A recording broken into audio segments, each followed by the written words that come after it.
Molly, welcome.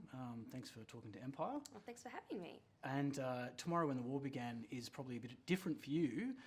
Beforehand, you were probably best known for You're Skidding Me, the comedy show on ABC Three. Yeah. Yeah. So is it a challenge going from kind of like funny stuff to doing something a bit more serious and dramatic? Oh, totally. And I think other than obviously comedy, you're trying to get a laugh out of people, drama, trying to make them cry, I guess. I guess the big thing was that You're Skidding Me, I was playing 4 or 5 different characters a day because you're jumping around sketches, and in this you're playing the same character who has their arc for 6 episodes and 9 weeks of shooting. So that was probably a little more, bigger challenge than something I'm used to. Yeah, living with a character for a lot longer period. Yeah, totally. Yeah. And getting into it every day. Yeah.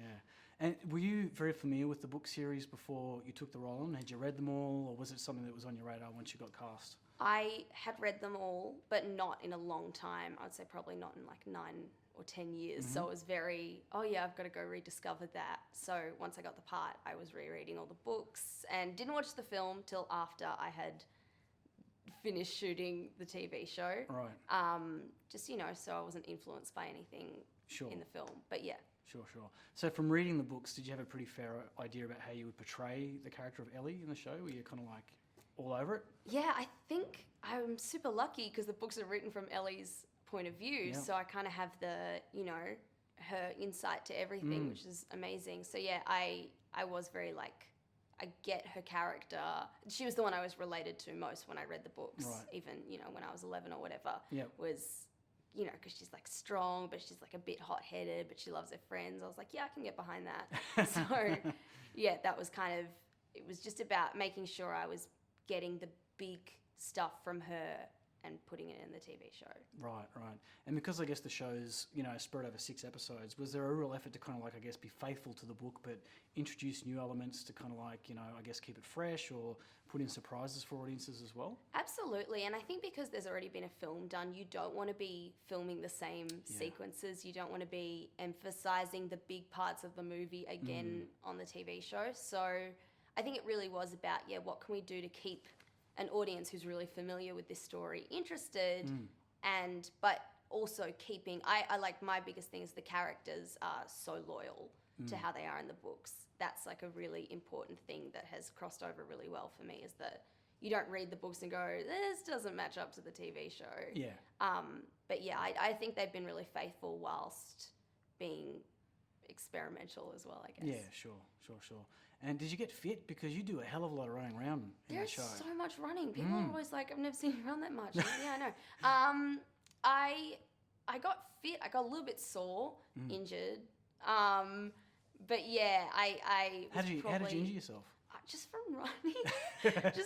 I kind of put my back out a bit. Right. I pulled like a classic dad injury and I put my back out, which was a bit embarrassing. But yeah, no, it was great. I've never done anything like that before, where you kind of have to, a very stop-start, sprint like there's someone chasing. And our director, Brendan Maher, would like scream out, pretend you're getting shot at. We'd be like, okay. Yeah.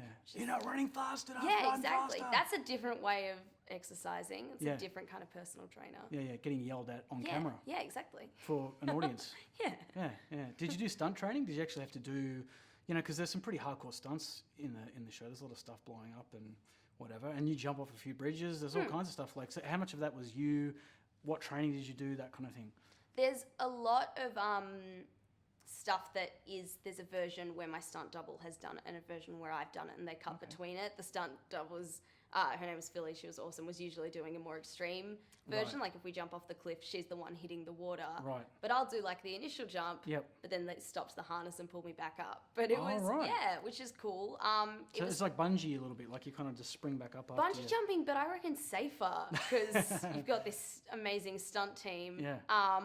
But yeah, it was 2 weeks of pretty intense stunt training before we started filming, just to make sure we're acclimatized to these big heights and knowing how safe it is. I actually needed a stunt double to drive. That was the main thing, because I could not drive that Land Rover. Right. So any scene where like Ellie is driving probably isn't me. Yeah, right. It must be pretty cool to be able to say, I had a stunt double. Yeah. Like that's probably everyone's dream. I have a stunt double. Oh, totally. And she was also played a soldier sometimes and actually blew her up as well. So blew up my own stunt double. She's great. She didn't mind. Yeah, it's what she's paid for. Yeah, exactly. Yeah. Did you learn to shoot guns as well? Did you do like firearm training and stuff? Yeah, that was really, I don't want to sound, no, it was fun. It was fun. It was a big day. And I think I had like a few different guns to learn how to handle, because sometimes like the big old hunting one, sometimes it's like the soldier gun. Yep. And you have to wear earplugs because it's really loud. And you think, oh wow, real war would be really hard. Like this is such a comfortable way of learning how to use guns. Yeah. But yeah, it's all very, safe and cushioned and stuff. Right. And then you have to act like it's scary for real. Right. Do you think though that it's actually given you enough skills? Like imagining this happened for real, could you, Molly Daniels, pick up a rifle and man a Land Cruiser and take care of business yourself? I couldn't even get through your sentence without laughing. I definitely could not. I think it has probably made me better. And just in terms of like how the story plays out, you go, oh yeah, I could do that. Like you learn to be more resourceful. But I don't think I don't think I could do what the characters do and become a guerrilla soldier and fight against the enemy. Right. And did anyone get up to practical jokes on set? Because I mean, I don't know if that kind of thing would be ill-advised with that many explosives and things on hand. But was it sort of were there any jokes and stuff with the props and things? There weren't any super jokes. I think Narek, who plays Homer, is definitely the most prank-inclined one out of everyone. I get startled really easily. All the boys thought it was funny to kind of just sneak up on me and stuff. Right. That's just boys being dumb, right? Boys being dumb. Yeah. Put boys around guns and explosions and they'll get even dumber. Yeah, pretty much. Yeah. That's a shame. Yeah. Yeah. And like obviously there's like 7 books in the whole series. Do you foresee that there's going to be more series after this and it's going to like stretch out and we're going to see like all the books covered? What do you this could be like your job for the next like I don't know decade. Yeah, if it works out, I'm set. Yeah. Yeah, but and my character has a spin-off series I know after the Ellie Chronicles. So I really could be doing this till my 60s. Exactly. I guess. This could be paying your pension like. Oh, it'd be sweet. Yeah. But I guess even as just a fan of the books, I would love there to be more series because we kind of roughly cover the first book in this series, Yep. and there's so many characters and sequences that I would love to see play out and get to play. So yeah, I have my fingers crossed for another series, and they've definitely left it open-ended enough that there could be more in the series. Yeah. Excellent.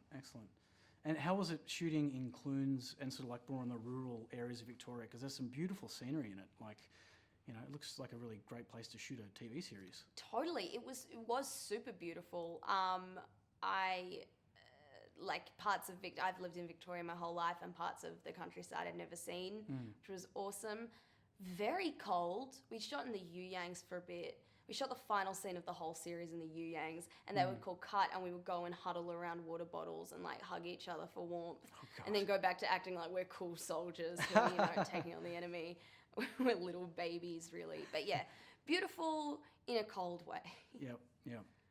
So obviously the show sort of focuses on a group of friends who are quite tight as well. How about the cast? Like, did you guys manage to bond and kind of like form a bit of a friendship offset? I guess being out in the country filming, basically playing war games with each other. We definitely got really close and really fast as well. I guess because we had just 11, including the 2 weeks of training, we had 11 weeks together. So it's really hard to not get close to people if you're spending every day with them for 11 weeks pretty much. But I think, we really got into family mode. Like we all cared about each other. We kind of annoyed each other. Like I think it was very healthy the way we clicked on set. But yeah, beautiful cast. I was really lucky. Right. And was anyone in charge of hot water bottle maintenance? Like you're saying, huddling around hot water bottles?